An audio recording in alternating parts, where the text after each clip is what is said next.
Hi. So there's a lot going on in the world right now. And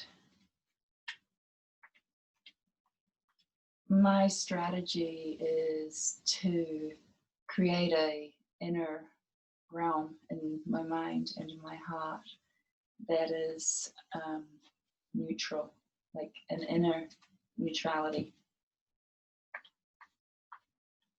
And when there's such polarizing going on out there in the world around me, it gets harder to balance my inner world.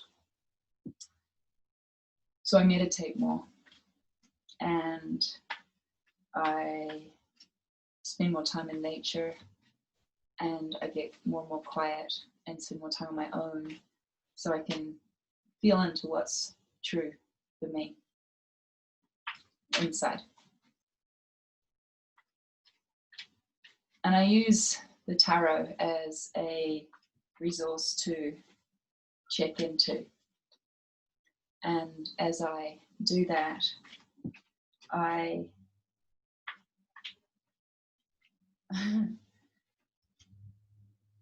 find myself with a guide that is wiser than my critical mind might be at times. And I've decided or felt called to do readings for the collective on a weekly basis for a little while. And my sense is that they are going to be a tool that you can use should you choose, should it resonate, should it align for you, to find your own inner neutrality, your own inner balance, to see that, yeah, some of this is yours, but not all of it. I mean, right now, I'm no astrologer, but what's going on in the planetary structure of the cosmos beyond our little planet Earth is pretty intense from what I can tell. So there's a lot of external forces happening that are affecting how our inner psyche responds to things. And it's a full moon on Friday. It's a full moon lunar eclipse, and it starts the eclipse season off.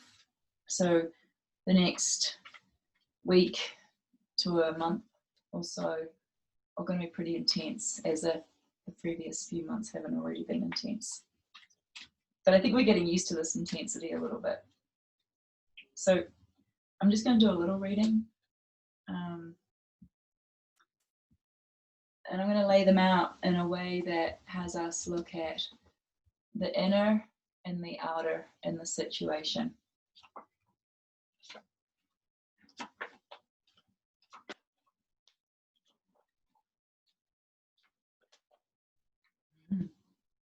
So when I was shuffling and talking with you all, this card of the moon came out. And with it being a full moon on Friday, this is just an overarching energy to take into consideration of what might be going down at this time for us.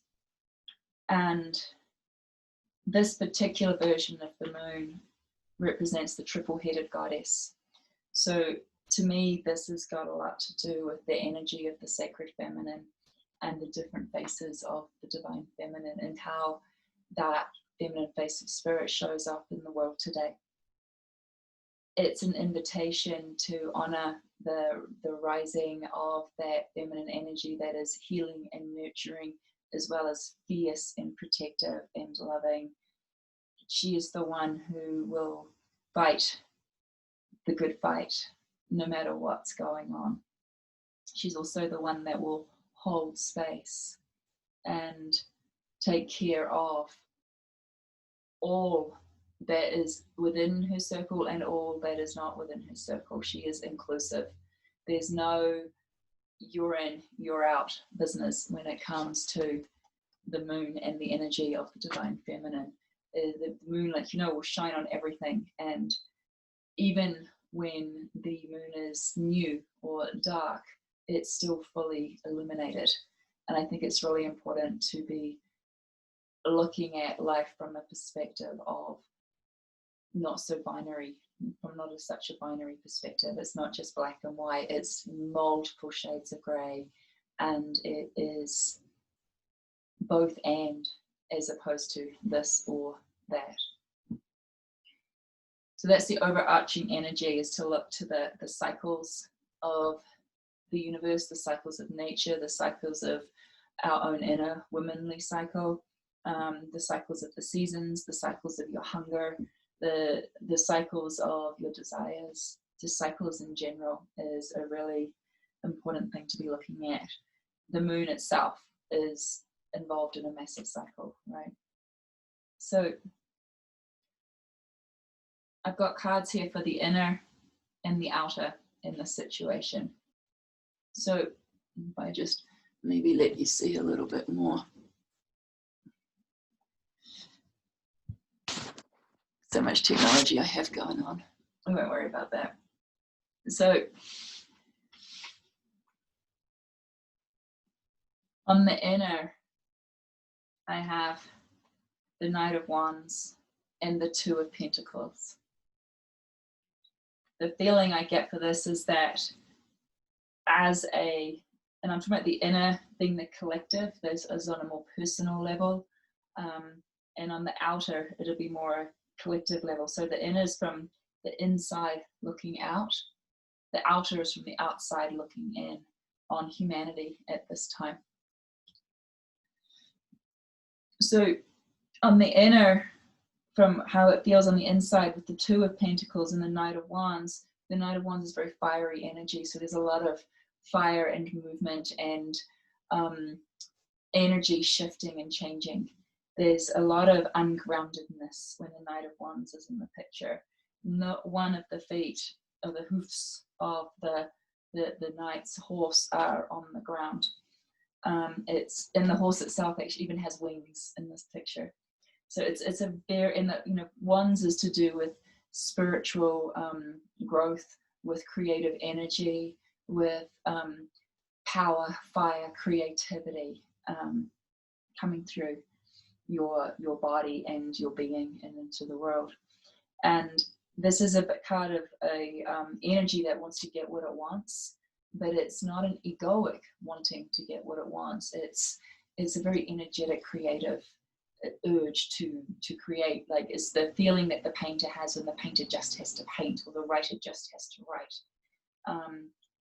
It's an energy that just has to happen, and when we get out of our own way and just let it flow, like let the muse flow, that's when the most potent creations will come. And so this is doubled up with the Two of Pentacles, which is coming together with a new skill. And the Pentacles are more grounded, more energetic, more grounded, more physical, more tangible energy to do with money, finances, stuff you can touch, physical 3D realm stuff.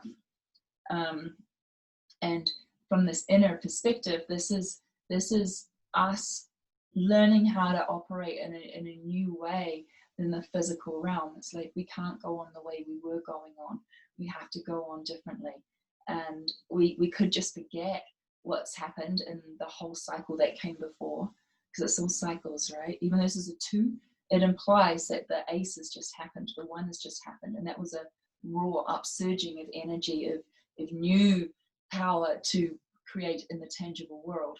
And if the Ace just happened, then just by the law of the suit of the counting, it goes that 10 came before it. So with that, and the 10 would be symbolic of the completion of a cycle. So 2, just because it's a 2, there's a cycle that's come before, and now we're in another cycle. So we've up-leveled. We've always up-leveled, even though 2 is just a 2. It's like my 2-year-old right now. He's 2 in this physical body, but he's been 2 before. It's just another cycle. And the Two of Pentacles symbolizes a training in a new craft and pulling together new resources and learning to think in a new way so that we can create in the 3D world in a new way and pull in that which is wanting to come in through us now. It's a little bit about harnessing this energy that is so swirling around us and directing it in a way that can really align with the greater ideals that are trying to emerge at this time. On the outside, from the outside looking in, there's the Six of Swords and the card of Justice. So it's time to really create justice and to look at the cycles and the patterns of the past from an intellectual perspective and start to get a grip on how we need to shift how we've been thinking. Justice will be done, justice will be served. Justice is always served in some way, shape, or form. Whether it's served in a fair way or not is sometimes up for debate.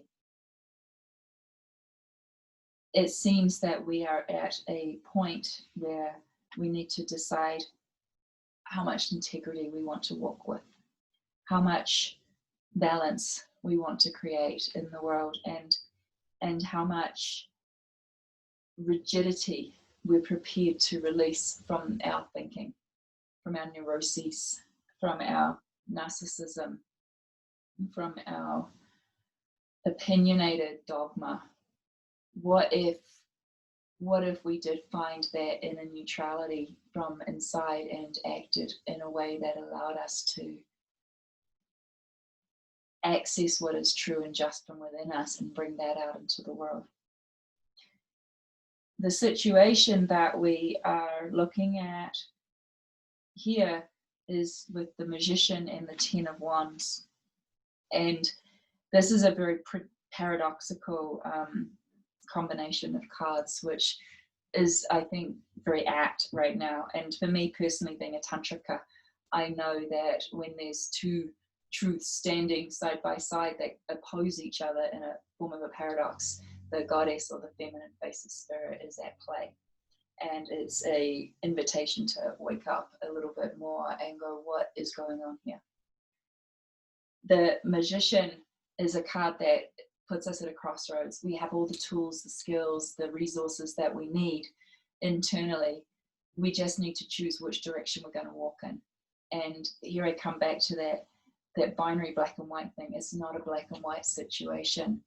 And I mean that metaphorically, as much as anything else, and maybe more so.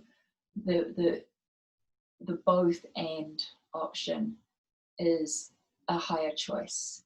And I don't even like using the word higher because it's not a hierarchical thing that I'm talking about, but it is more inclusive. It's more conducive to collaborating with multiple realms and ideas and people and situations and circumstances if we include both and, as opposed to this or that. So the Magician is inviting us to stand in our own truth and to walk our own path.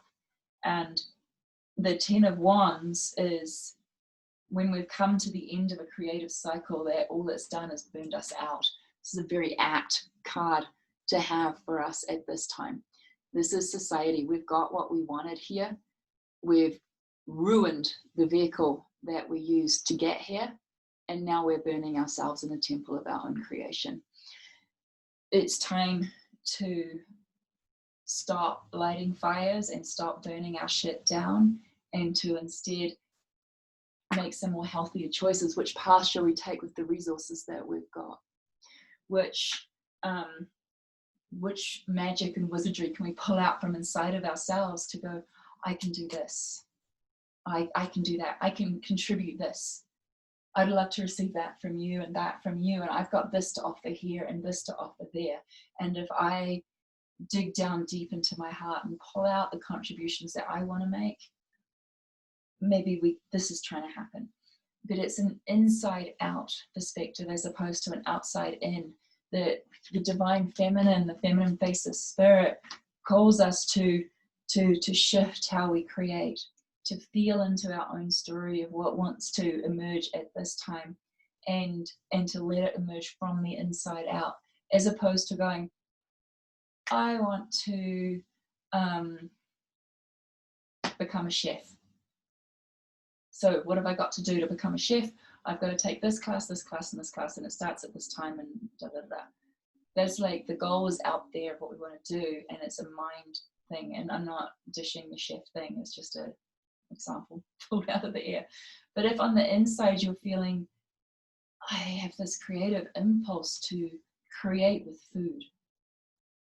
I don't know what I want to do with this yet, so let's just start cooking and see what happens. And as I start cooking and seeing what happens, then I'm like, oh, I'm really drawn to this kind of food.